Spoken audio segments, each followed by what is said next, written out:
நீங்கள் என்னை பல பெயர்களால் அழைத்து வந்தீர்கள். காட், பரமாத்மா, ஜெகோவா, அல்லாஹ், சிவா, ஷந்தாயி என்றெல்லாம்.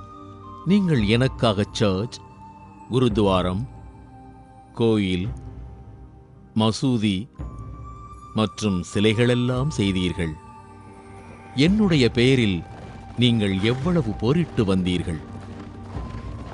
எனக்காக எவ்வளவு பலியெல்லாம் கொடுத்தீர்கள். நான் எங்கும் இருப்பவன் என்று சொல்லி என்னை சர்வ வியாபியாக்கிவிட்டீர்கள்.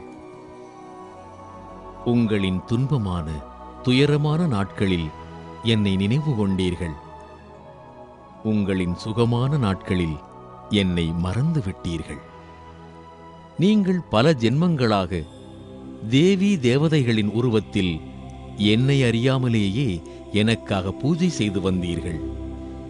சாதுக்களும் சந்நியாசிகளும் மனிதகுலத்துக்கு என்னை அடைவதற்கான வழிகளைக் காட்டுவதற்காக முயற்சித்தார்கள். ஆனால் நான் யாருக்கும் கிடைக்கவில்லை. நான் தான் உங்கள் தாயாகவும் தந்தையாகவும் இருக்கிறேன். என் ஒருவனிடத்தில்தான் நீங்கள் அனைத்து உறவுகளையும் அனுபவிக்க முடியும். உங்களைப் போன்று நான் பிறப்பதும் இல்லை, இறப்பதும் இல்லை. நான் ஒரு ஒளிவடிவானவன். நான் அதிசூட்சுமமானவன். உங்கள் ஊனக்கண்களுக்கு புலனாகாத ஒளிப்புள்ளி வடிவில் இருக்கிறேன். நீங்களும் கூட என்னைப் போன்றே அதிசூட்சுமமான ஒளிப்புள்ளிகளாவீர்கள். என்னுடைய வீடு சாந்தம் நிறைந்ததாகும்.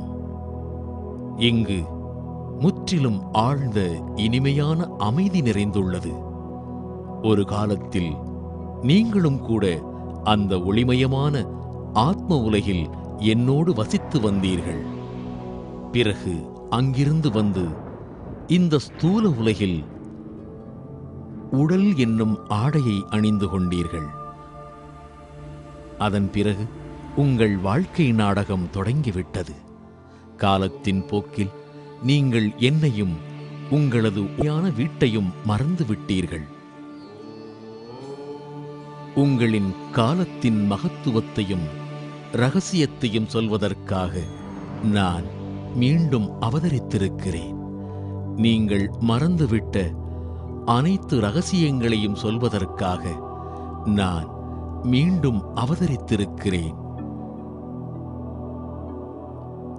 உங்களை அன்பு, அமைதி மற்றும் சக்திகளால் நிரப்புவதற்காக நான் மீண்டும் வந்திருக்கின்றேன்.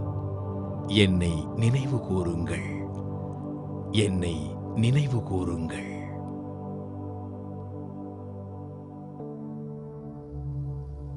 பரமாத்மாவிடம் நம்முடைய உறவானது அழிவற்றது.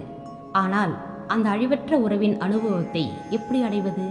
வாருங்கள், உங்களுக்கு மறுபிறப்பின் ஆழமான ரகசியத்தை கூறுகின்றோம். இதில் ஆத்மாவானது எப்படி ஒரு உடலை விட்டு மற்றொரு உடலை எடுக்கின்றது என்பதை நீங்கள் தெரிந்து கொள்ளலாம். நாம் ஆத்மாக்கள் அழிவற்றவர்கள். நம்முடைய இந்த உடலானது முப்பரிமாணத்தினாலான ஒரு எந்திரமாகும். இதன் மூலமாக நாம் நம்மை வெளிப்படுத்திக் கொள்கின்றோம்.